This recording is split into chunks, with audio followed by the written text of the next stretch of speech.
নমস্কার বন্ধুরা, আজকে আমি দেখো দুধ পুলি বানাবো। এখানে আমি নারকেলটা কুড়ে নিয়েছি। নমস্কার বন্ধুরা, আজকে আমি দেখো দুধ পুলি বানাবো বলে নারকেলটা কুড়ে নিয়েছি। এখানে কড়াইটা বসিয়ে দিয়েছি, নারকেলটা দিয়ে দেবো কড়াইতে।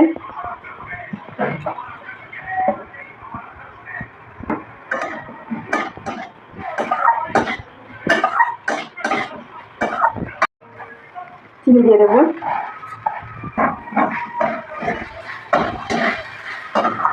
আমার নারকেলটা হয়ে গেছে বন্ধুরা, এবার আমি নামিয়ে নেব। এই কড়াইতেই আমি আটাটা মাখানোর জন্য জল দিয়ে দেবো। এটা আমি 2 গ্লাস জল দেবো। লবণ দিয়ে দেবো। এখানে আমি পুলির পিঠের জন্য চালের গুঁড়ো নিয়েছি। ফুটে গেছে বন্ধুরা, এবার আমি চালের গুঁড়োটা দিয়ে দেবো। এইভাবে আমি গরম জল দিয়ে আটাটা মাখিয়ে নিয়েছি। আটাটা মাখানো হয়ে গেছে, এবার আমি নামিয়ে নেব। বন্ধুরা, এই আটাটা আবার গরম গরম জল দিয়ে ভালো করে মাখিয়ে নিতে হবে 2 হাত দিয়ে, না হলে ঠান্ডা হয়ে গেলে আর ভালো হবে না। আমার আটাটা মাখানো হয়ে গেছে, এবার আমি ঢাকা দিয়ে দেব। এই যে বন্ধুরা, আমি পুলি পিঠা বানাবো, এই সাইজের আমি গুটি কেটে নিয়েছি। এইভাবে খোল করে নেব। এই যে বড় সাইজের খোল করে নিয়েছি। এবার এই নারকেলের পুরটা দিয়ে দেবো। এবার ভালো করে শেপ করে নেব।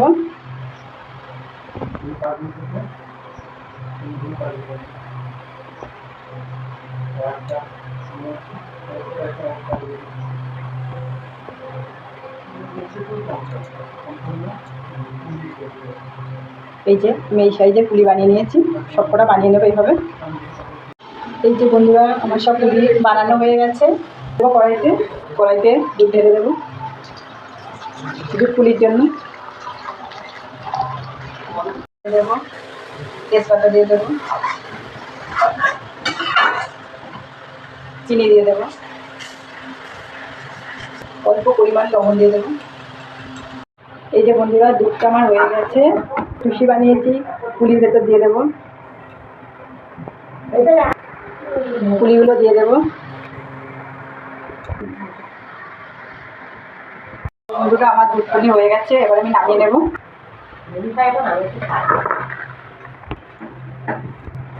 দেখুন বন্ধুরা, আমার দুধ পুলি রেডি হয়ে গেছে।